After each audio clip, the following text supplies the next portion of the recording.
Hello, COMM. I'm Karen McKelvey, and this is the rise of influencer marketing. So, picture this. You're scrolling on TikTok, and you come across one of your favorite creators, Emily Kaiser, and she's promoting the new Stanley that you've seen everybody has. So, you find yourself checking the colors, checking the reviews maybe, and suddenly you've ordered it, and it's on the way. That's the power of influencer marketing in action. So this is pretty important because we're all on social media, and it's pretty important to understand how what we see actually shapes how we buy things as consumers. You're probably wondering, what credentials do I have to talk about this? Well, first of all, I'm a marketing minor, and I have a 4.0 in that marketing minor, and also I'm a brand ambassador for Happy Dad. So I kind of see the marketing influencer side of things from their end. So it's pretty cool. So I'll be talking about the past, the platforms, and the power of influencer marketing. So let's get started with the past. So influencer marketing basically just started as celebrity endorsements, and TV ads use this to build people's trust. But in the 2000s, with the rise of bloggers and YouTubers, this all kind of changed a little bit. With creators like Michelle Phan, who made makeup videos, she would endorse a product without even being sponsored at first, because nobody really knew what that was. And suddenly, it would be sold out. And brands really recognized this, and she and a lot of other people showed how this style of content can work for brands on huge scales.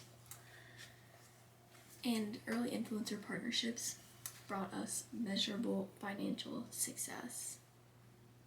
So brands were very eager to get on that.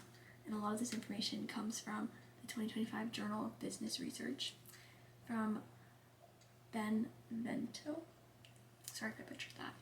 But once social media platforms exploded, this approach scaled even faster. So we're going to go on to platforms. So Instagram, TikTok, and YouTube gave influencers direct access to millions and millions of people almost instantly. So brands really loved this new channel that started to rise, and they basically had no choice but to start working on the different platforms. So companies, specifically like White Box and Gymshark, they grew almost instantly from influencer marketing and being on social media platforms, which is really crazy. Micro influencers became especially good in this space for influencer marketing too, because their smaller communities trust them more, so brands will tend to work with them because when they say a product's good, their audience really takes that to heart. Also, algorithms will push out content that you're more likely to engage with, so trends like Get Ready With Me's partnered with a certain brand will get a lot of traction. And they've boosted brands like Rare Beauty and e.l.f. almost overnight. And a lot of this comes from the Journal of Interactive Advertising, 2019, from Lou and Yon, and also Business Horizons 2017 from Oliveria and Cordamila. But what does this all mean for us right now? So let's get into power.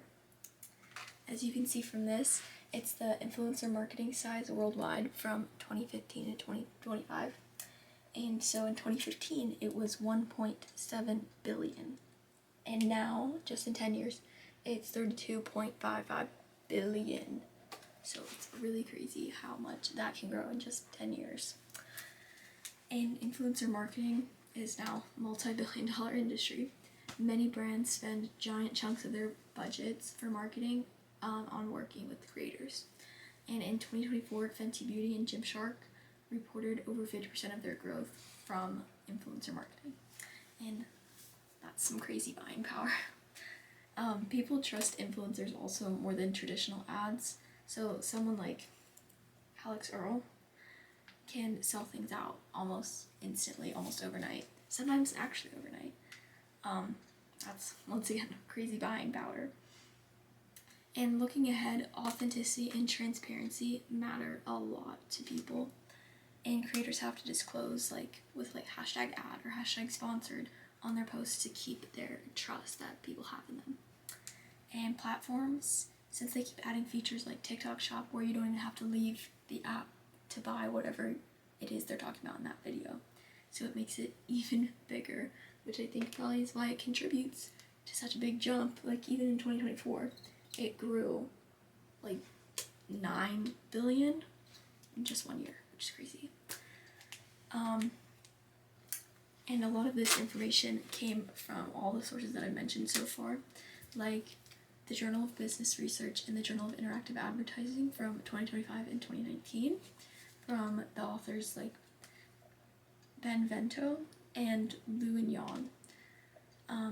So today we've covered the past, the platforms, and the power of influencer marketing. And so how it started, how it grew, and how it has the platform it has today, how much power it has. And honestly, every time you like a post or buy something from TikTok or wherever, you're contributing to this giant rise. And you're part of a huge shift in how modern advertising and marketing works. So thank you for watching my post.